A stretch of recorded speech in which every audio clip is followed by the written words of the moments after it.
Jai Gurudev. Question: what do you think of Tantra? Answer: Tantra is one of many spiritual disciplines. Tantra became popular because they represented the new forces of the time. Tantra were formulated for all gods and goddesses. Their main object was to demonstrate the expansion of universal Shakti. Shakti sometimes give birth to this world and at other times gathers it up by the process of creation and dissolution. Tantra are mainly of three types: Shaiva relating to Lord Shiva, Shakta relating to Goddess Shakti, and Vaishnava related to Lord Vishnu, and their centers are located at Kashmir, Bengal, and Kathiawad, Gujarat, respectively. Vaishnava Tantra is now nearly extinct, and only the Shiva and Shakta Tantra are available. At the individual level, Shakti originates in the soul and controlling Chitta, performs worldly deeds through the sense organs. During evolution, Shakti, by becoming introspective, reducing the seeds of past actions, and thinning out the afflictions, merges ultimately into the soul. Then, at the universal level, although this world still exists, it loses itself for the realized soul. The awakening of Shakti during the evolutionary cycle is the awakening of Kundalini power, which is called Mahamaya, Jagdamba, and Shri, etc. in Tantras. Tantra Upasana is basically the worship of a yantra, a graphic symbol in which there is essentially a point within a circle along with other graphic symbols. Here, the idea is that the whole universe is in the result of expansion of that central point. The sadhaks withdraws his mind from the outside lines and concentrate on the central point. The worship of the central point symbolizes the worship of that point within the human body, that is the seat of the Kundalini at Muladhara Chakra, the plexus located at the base of the spine. When Kundalini is awakened and the automatic movements start taking place, Yantra worship becomes secondary. Ironically, these days, ritualistic worship has assumed undue significance at the expense of the awakening of Kundalini power. Many persons are seen worshipping Sri Yantra or some other yantras without any awakening of the power. If the initiation in Tantra sadhana is obtained from an able guru, then the awakening of Shakti may be witnessed. Yantra worship is comprised of internal and external sacrifices. The external sacrifices aim at the awakening the desire for internal sacrifice. As long as the Kundalini is not awakened, automatic practices which represent the internal sacrifice do not replace external sacrifice. Question: what about Hatha Yoga? Hatha Yoga is the scientific method and is backed by scriptures. In this method, Kundalini is awakened through control of prana. However, in the present age, it has become unsuitable because most people do not have the kind of healthy body necessary for its practice. Even if there is a control of diet, character, and particularly continence, the atmosphere proper for Hatha Yoga practice is absent. Moreover, it is not always easy to find a teacher fully adapt with Hatha Yoga.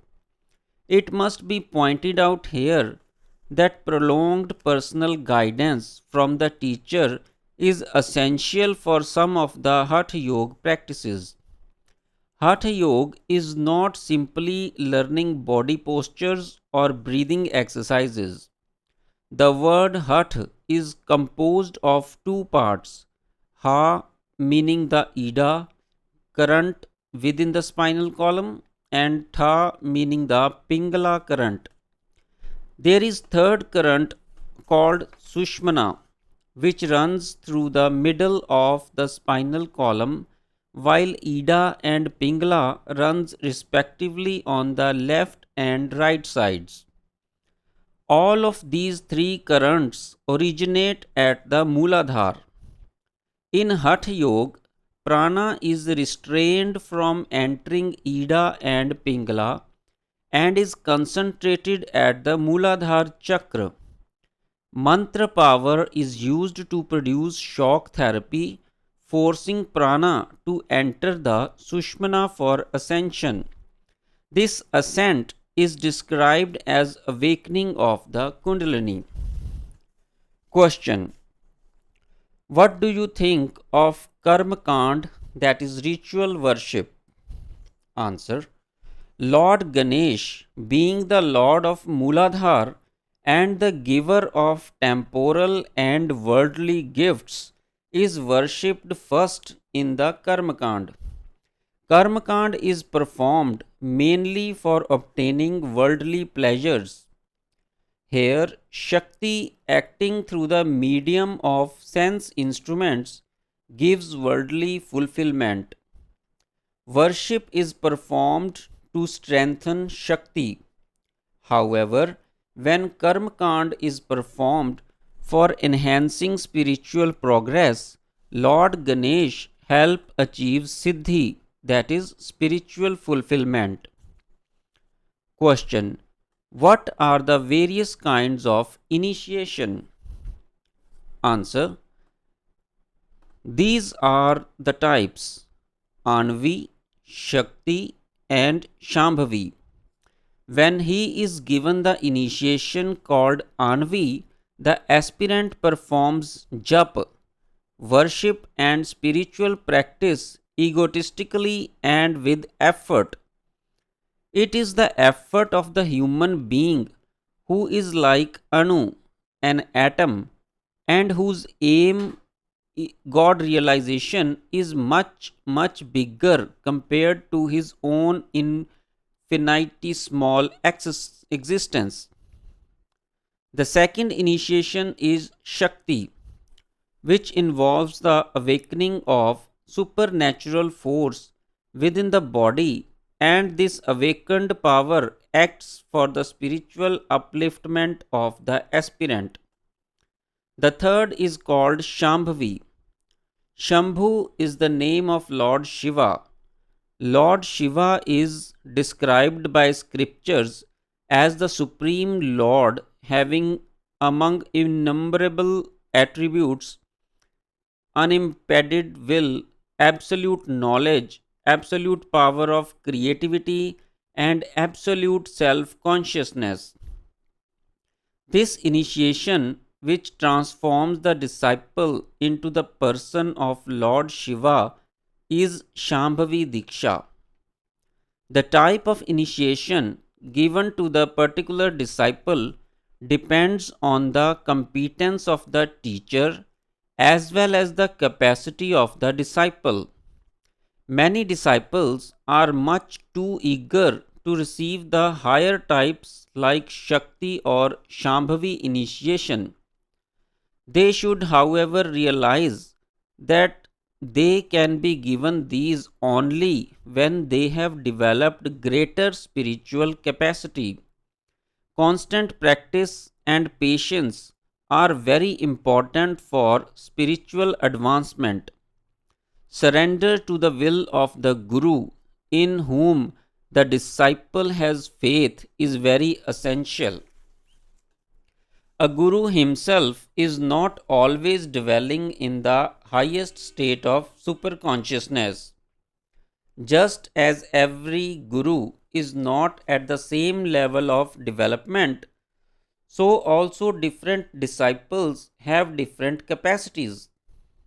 The three gunas, that is sattva, rajas, and tamas, are dominant in the individual at different times.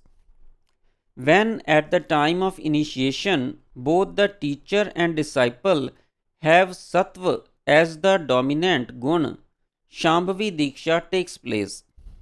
Similarly, dominance of Rajas and Tamas Guna are responsible for Shakti and Anvi initiation respectively.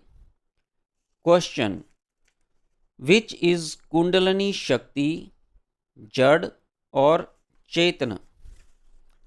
Answer: Shakti is of three types: Jad, Chetana, and Chaitanya, universal consciousness. Jad Shakti is that energy which manifests the non living matter. For example, the power of lightning, thunder, hydropower, wind power, etc. Such energy is raw power without any capacity to regulate itself.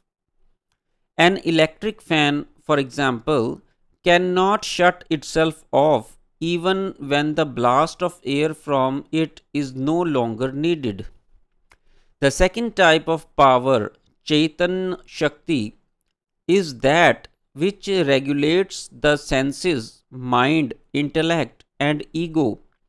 It manifests itself as the power of discrimination of the human intellect and distinguishes between good and bad.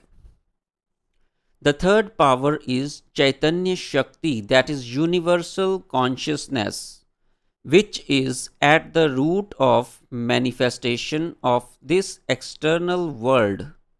Rivers, mountains, oceans, seas, forests, birds, animals, sun, moon, stars, and space are all created by it. All that can be seen and perceived is the result of the vibration of this power. This is a much higher level of conscious power. The universal power, when acting in a body through the medium of senses and perform worldly deeds, is called conscious power. Similarly, when Chetan Shakti is awakened, activated, and made introspective, it purifies the Chit and becomes Shakti itself. The residual power that remains unused after the creation of the world is called Shesh, literally meaning residue. Similarly, residual power in human beings is called Kundalini Shakti. This Kundalini power controls the outwardly directed senses and is called Chaitana. This Chaitana is first converted into Pratyak Chaitana and is then made introspective and transformed into Chaitanya. Therefore, Kundalini Shakti is never Jad, it is Chaitanya, conscious power. Jai Gurudev.